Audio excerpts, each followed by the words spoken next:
இதுக்கு மேல வந்து ஒழுங்கா இருக்கணும். இதுக்கு மேல வந்து யாராவது ஆளுக்கால் கோஷம் பண்ணிட்டு இருந்தீங்கன்னா வேற மாதிரி ஆகும், வேற மாதிரி ஆகும்.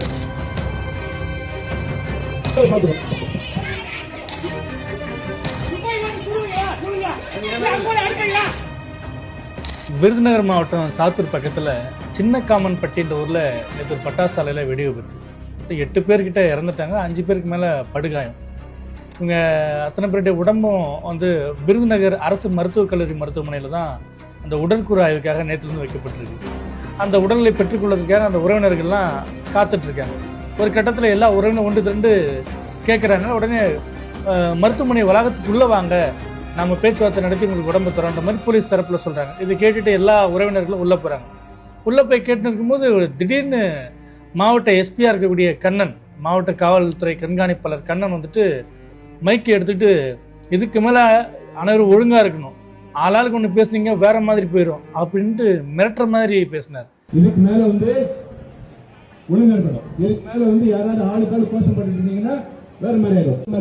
ஒழுங்கா இருந்துட்டு உங்க வேலையில பார்த்துக்கணும்.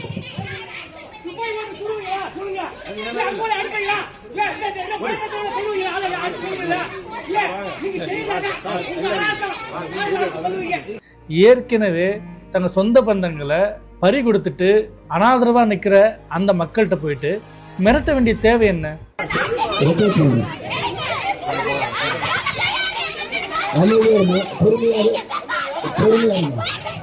பொறுமையா இருங்க, தயவு செய்து பொறுமையா இருங்க. நான் சொல்றது தயவு செய்து நான் சொல்றது கேளுங்க. பொறுமையா இருங்க, பொறுமையா இருங்க.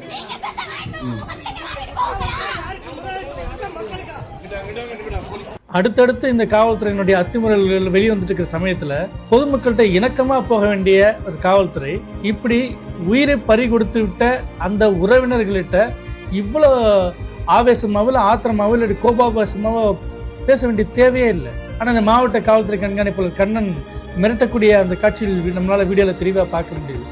ஏன் தமிழக காவல்துறை இப்படி பொதுமக்கள் மேல ஒரு எதிரி மனப்பான்மையோட செயல்படுதுன்றது தான் தமிழ்நாட்டு மக்களுடைய கேள்வியா இருக்கு.